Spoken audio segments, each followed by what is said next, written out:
नमस्कार दोस्तों, एक बार फिर से स्वागत है आपका मेरे यूट्यूब चैनल पर। तो दोस्तों, आज की ये जो सच्ची घटना है ये है उत्तर प्रदेश की मेरठ की। मेरठ के पास एक गांव लगता है, वहाँ की कहानी है। तो दोस्तों, कहानी में आगे बढ़ने से पहले आपसे एक रिक्वेस्ट है कि आप वीडियो देखते हैं लेकिन चैनल को सब्सक्राइब नहीं करते हैं। तो दोस्तों, चैनल को सब्सक्राइब करने में कोई पैसा नहीं लगता है, तो चैनल को अभी सब्सक्राइब करें और वीडियो को लाइक करें। तो चलिए दोस्तों, आज की ये जो घटना है हम इसके बारे में थोड़ा सा विस्तार से जानते हैं। तो दोस्तों, यूपी में जो है मेरठ ज़िला है, वहीं की जो है कहानी है। थोड़ा सा पास में एक गांव लगता है। तो वहाँ पर जो है एक महिला रहा करती थी जिसका नाम होता है मनीषा। मनीषा की उम्र थी 37 ईयर्स की थी। 37 साल की जो महिला थी, काफ़ी दिखने में खूबसूरत थी, लेकिन वो जो है विधवा थी। उसका हस्बैंड मर चुका था। उसका हस्बैंड का दोस्तों जनरली कहा था कि जब इसकी शादी हुई थी तो शादी के जो है भाई बहुत ही जल्दी जैसे ही इसका एक बच्चा हुआ, बच्चा करीब 1 साल का ही था, तो तब वो एक्सपायर हो गया था। एक जो है रोड एक्सीडेंट में जो है उसका हस्बैंड एक्सपायर हो गया था। तो भाई ये मनीषा अकेला रहा करती थी अपने बच्चे के साथ, क्योंकि उसको अपना बच्चा पालना था। मनीषा ने कोई दूसरी शादी भी नहीं की थी। अब इनका क्या था कि दोस्तों घर था, तो घर पर ही आगे का एक कमरा होता है, वहाँ पर मनीषा ने क्या करा कि दुकान खोल ली थी किराने की, जो कि ठीक ठाक चलती थी। बहुत अच्छी तो नहीं चलती थी, लेकिन गुजारा हो जाता था, क्योंकि जो मनीषा का जो हस्बैंड था वो भी प्राइवेट जो है छोटी मोटी नौकरी करता था। तो बहुत ज़्यादा पैसा भी नहीं था, तो वो दुकान खोल के वो अपना गुजारा जो है कर रही थी। मनीषा अपने बच्चे को पाल रही थी, बच्चे को पढ़ा रही थी। इस प्रकार से चलता है।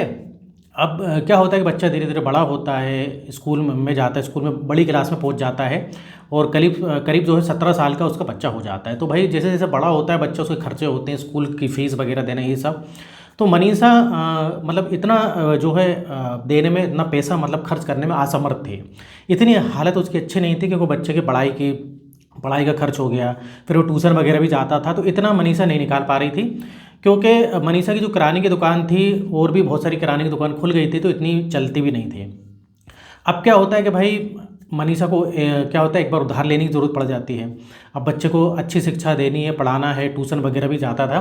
तो वो क्या होता है कि उधर ही गांव का एक जमींदार होता है, उसके पास जाती है। जमींदार का नाम होता है धर्म प्रकाश। अब धर्म प्रकाश के पास जाती है, उससे कोई उधार वगैरह पैसा लेती है। धर्म प्रकाश जनरली दोस्तों क्या करता था कि अमीर आदमी था, जमींदार था, बहुत सारी ज़मीन वगैरह थी, और जो है वो बहुत सारा पैसा ब्याज में लोगों को दिया करता था। काफ़ी ब्याज जो है मोटा ब्याज वसूलता था, और बिना कुछ भी गिरवी रखे चीज़ वो ब्याज में देता था, और काफ़ी ज़्यादा उसका ब्याज था। कई लोग तो ज़िंदगी भर उसके चुकाते रहते, लेकिन ब्याज नहीं चुक पाता था। तो मनीषा भी भाई उससे ब्याज पे पैसे ले लेती है। अब भाई ब्याज पे पैसे तो ले लेती है, लेकिन धीरे धीरे समय बढ़ता है, मनीषा जो है पैसे देने में असमर्थ होती है। अब कुछ कुछ पैसा तो वो देती थी हर महीने।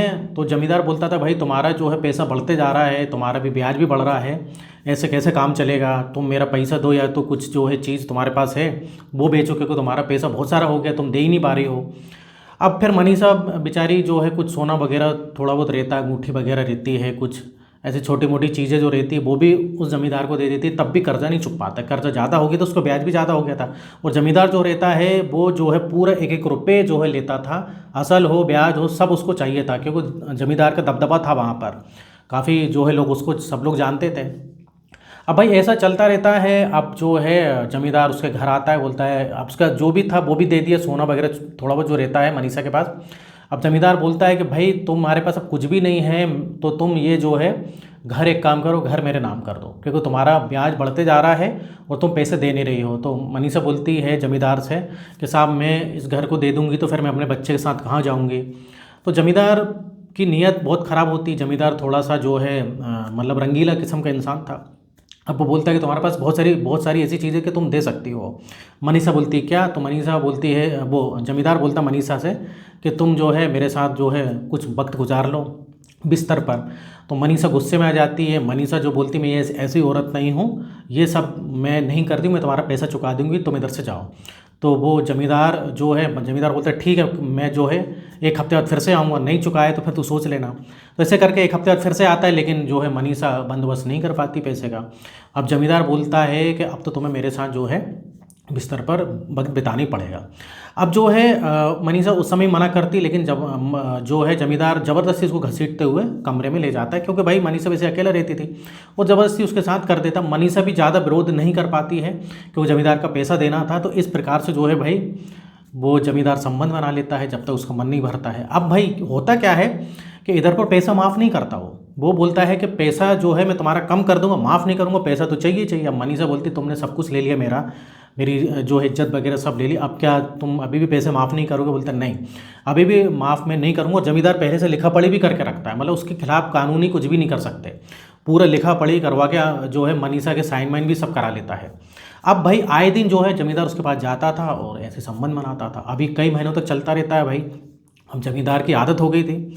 अब ज़मींदार बोलता था जब तक तू मेरा पैसा नहीं चुका देगी, जब तक मैं तेरे साथ ऐसा ही जो है रिलेशन संबंध बनाऊंगा, बिस्तर पे समय बिताऊंगा। अब मनीषा तो पैसे वैसे भी कहीं से नहीं दे पाती, ऐसे चलता रहता है। पर एक बार की बात है दोस्तों, मनीषा जो है प्रेग्नेंट हो जाती है। अब प्रेग्नेंट हो जाती है तो ज़मींदार आता है, उसको बताती है ऐसी ऐसी बात है।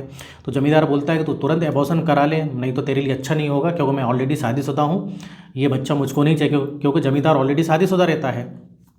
अब जो है भाई जो है ज़मींदार बोलता है एबॉर्शन करा ले, तो एबॉर्शन का पैसा वगैरह देता है और हॉस्पिटल में उसको भर्ती होने के लिए बोलता है।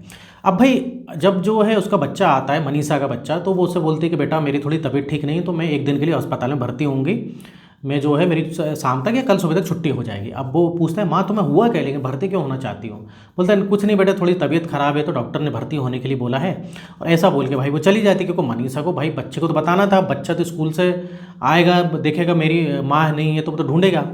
तो ऐसा करके अस्पताल में भर्ती हो जाती है। जो बच्चा होता है मनीषा का जो बेटा होता है उसका नाम होता है राहुल। अब राहुल जो है भाई काफ़ी चिंता में जाता है, यार माँ को क्या हुआ, माँ अस्पताल में भर्ती हो गई और बोल रही थी कि मैं आज रात में या तो कल सुबह आऊँगी। अब जो है भाई उसका जो बेटा होता है राहुल, वो अस्पताल का नाम पूछ लेता है पहले कि कौन सा हॉस्पिटल में जा रही हो।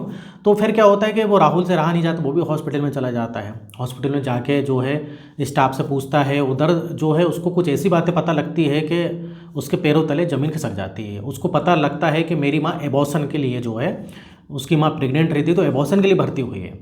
अब उधर फिर क्या करता है कि राहुल जो रहता है वो बिना माँ से मिले घर आ जाता है और काफ़ी उसको गुस्सा आता है, काफ़ी टेंशन में रहता है। फिर भाई माँ उसकी जो है हॉस्पिटल से छूट कर घर पर आ जाती है, मतलब हॉस्पिटल छुट्टी हो जाती है, घर पर आती है। तो फिर जो है भाई जो है राहुल उससे कुछ नहीं बोलता, माँ से कुछ नहीं बोलता है, माँ से बस इतना सोचता है कि यार ये माँ ने ये सब काम क्यों किया, ये सब प्रेग्नेंट कैसे हो गई। तो अब ये सब उसके दिमाग में घूमता रहता है, लेकिन माँ से पूछता नहीं उधर पर। अब ऐसे ही एक बार क्या होता है, एक दिन की बात है, जो है भाई जो राहुल होता है, मनीषा का जो बेटा होता है राहुल, वो स्कूल से जल्दी आ जाता है। वो स्कूल में बोलता है कि मेरी तबीयत ठीक नहीं हो रही, मुझे कुछ चक्कर टाइप लग रहा है। तो ऐसे मैडम से बोलकर जल्दी छुट्टी लेके घर पर आता है। वो सोचता है कि देखता हूँ कि मैं जब स्कूल जाता हूँ तो मेरे गैर हाजिरी में कौन आता है। अब छुप के देखता है वो, अब छुप के देखता है तो कोई उसको दिखता नहीं है। मतलब उस दिन ज़मींदार आया ही नहीं था, क्योंकि वो ज़मींदार भाई डेली तो आता नहीं था, हफ्ते में 1-2 बार आता था, कभी कभी हफ्ते में 1 बार, इस प्रकार से आता था। अब भाई वो बोलता है यार कोई भी नहीं, लेकिन वो ये सोचता है कि हो सकता है आज नहीं आया हो, कल आया, परसों आया, लेकिन वो स्कूल से बार बार छुट्टी ले नहीं सकता था। अब भाई वो राहुल काफ़ी दिमाग दौड़ाता है, राहुल जो है थोड़ा सा तेज़ था दिमाग का। अब वो सोचता है क्यों ना मैं कैमरा लगा दूँ, हिडन कैमरे जो वगैरह आते हैं, तो वो सोचता है हिडन कैमरा लगा दूंगा तो मुझे स्कूल से छुट्टी भी नहीं लेनी पड़ेगी और पता भी लग जाए कौन आता है। तो अब भाई वो माँ से जो है कुछ पैसे झूठ बोल के लेता है कि स्कूल में ये कुछ है ऐसा, तो उसमें पैसे ले रहे हैं स्कूल वाले। अब हिडन कैमरा जो है उसकी जुगाड़ करता है वो। अब जैसे तैसे हिडन कैमरा जुगाड़ करता है तो उसको एक जगह फिट कर देता है, ऐसी जगह कि मनीषा को पता नहीं लगेगा, छोटा सा कैमरा होता है। अब भाई वो रोज़ चेक किया करता था कि कौन आया कौन नहीं। तो एक दिन भाई ज़मींदार आता है और पकड़ा जाता है, मतलब भाई वो उसकी जो वीडियो बन जाती है उसमें। अब फिर जब वो राहुल जो शाम को हिडन कैमरा चेक करता है तो उसमें ज़मींदार दिख जाता है। वो समझ जाता है कि यार ये तो ज़मींदार है, मतलब ज़मींदार का पूरा किया खेल है। अब फिर से रहा नहीं जाता। अब वो अपनी माँ से, मनीषा से बोलता है माँ तुमने ऐसा क्यों किया? अब माँ बोलती क्या किया मैंने? बेटा मैंने तो कुछ नहीं किया। फिर वो सारी बात बताता है कि हॉस्पिटल में तुम क्यों गई थी, क्या है, मुझे सब पता है, ज़मींदार आता है। अब माँ तो सोचती है कि यार राहुल को तो सब पता लग गया। अब वो रोने लगती, उसकी माँ जो इमोशनल हो जाती है, रोने लगती, बोलती बेटा ऐसा था, मैंने तेरी पढ़ाई के लिए पैसे लिए थे तो मैं चुका नहीं पाई, मैंने ज़मींदार से बोला भी मैं थोड़ा टाइम दो मैं चुका दूंगी। एक और कोई नौकरी भी ढूंढ रही थी मनीषा कि कहीं पर जो है छोटी मोटी नौकरी भी करेगी, किराने की दुकान भी चलाएगी, ऐसे करके, लेकिन ज़मींदार माना नहीं। ज़मींदार ने जो है मेरे साथ ऐसा किया। अब भाई इधर जो है राहुल को काफ़ी गुस्सा आती है कि ज़मींदार ने गलत किया। अब एक बार तो किया उसका मतलब हफ्ते में 1-2 बार मतलब आना ही आना है, डेली का काम है। तो भाई जो है इस प्रकार से राहुल काफ़ी गुस्से में रहता है। अब राहुल से रहा नहीं जाता भाई। राहुल जो है नई उम्र का लड़का था, मतलब 17 साल का था। अब राहुल प्लान बनाता है। प्लान क्या बनाता है, वो ज़मींदार के स्कूल से जाते समय ज़मींदार के घर जाता है और बोलता है कि मेरी माँ ने, ज़मींदार से बोलता है धर्म प्रकाश से कि मेरी माँ ने तुम्हें बुलाया है, मैं स्कूल जा रहा हूँ, मेरी माँ कुछ काम है तो तुमको बुलाया है। अब ज़मींदार भी सोचता है जो है इसकी माँ ने क्यों, मनीषा ने बुलाया, आज क्या बात है, लगता है इसकी माँ जो है आज उसका मूड है जा लगता है।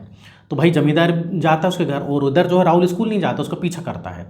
अब जैसे ही जमींदार घर के अंदर जाता है और वो पूछता है मनीषा से, अरे तुमने मुझे बुलाया, क्या बात है, तुमसे रहा नहीं गया, इस प्रकार से कुछ बातें करता है गंदी गंदी। अब मनीषा बोलती मैंने तो नहीं बुलाया। अब उतने में जो है भाई पीछे से धारदार हथियार लेके जो है राहुल जो है खड़ा था और पीछे से वार कर देता है पीठ पे वार करता है। और जैसे ही वो थोड़ा सा धर्म प्रकाश संभलता है, उसको पेट पे भी वार करता है, फिर एक गले पे भी वार करता है। अब भाई उधर ही जो है कुछ देर के बाद उसकी मौत हो जाती है। मनीषा रोकने की कोशिश करती है लेकिन रोक नहीं पाती है। उतने में जो है भाई वो 2-3 बार करता है, उससे जो है कुछ देर बाद जमींदार की जो है धर्म प्रकाश की मौत हो जाती है। वो फिर मनीषा बोलती है अरे बेटा तूने क्या किया, काफ़ी रोया गाई करती है, लेकिन राहुल बोलता है कि नहीं, इसने तुम्हारे साथ गलत किया और मैं गलत तुम्हारे साथ देख नहीं सकता। अब भाई अब आस पड़ोसी, अब भाई आस पड़ोस वाले सब चीख पुकार सुन के बस मतलब सब आ जाते हैं, इकट्ठे हो जाते हैं। फिर पुलिस भी आती है। अब भाई इधर पे पुलिस आ जाती है, पुलिस आती है तो पूरे मामला जो है पुलिस को पता लग जाता है क्या मामला था। पुलिस उसको गिरफ्तार करती है। लेकिन जो राहुल था 17 साल का था, अभी 18 का नहीं हुआ था, तो उसको जो बाल गृह सुधार मतलब बाल गृह जो होता है सुधार गृह, वहाँ पर जो है पुलिस उसको भेज देती है क्योंकि अभी वो नाबालिग था। तो ये थी दोस्तों पूरी कहानी। अब इधर बताइए है कि भाई राहुल ने सही किया कि गलत किया, या जो है भाई राहुल को ऐसा नहीं करना था, राहुल को कुछ पुलिस कंप्लेन करनी थी, या वो एरिया छोड़ देना था, राहुल को उसको मारना था कि नहीं, क्योंकि राहुल भाई अब जो है मनीषा अकेली रह गई। तो इधर बताइएगा कि दोस्तों राहुल ने गलत किया कि सही किया। तो ये थी जो है आज की जो है सच्ची घटना। तो इधर दोस्तों वीडियो खत्म होता है और इस टाइप से वीडियो मैं बनाते रहता हूँ। अगर इस टाइप से वीडियो आपको देखना है, पसंद है, और अगर आपने अभी तक चैनल को सब्सक्राइब नहीं किया तो चैनल को सब्सक्राइब कर लें और वीडियो को लाइक करना बिल्कुल भी ना भूलें। तो फिर मिलेंगे नेक्स्ट वीडियो में। यहाँ तक वीडियो देखने के लिए, बने रहने के लिए आपका बहुत बहुत धन्यवाद।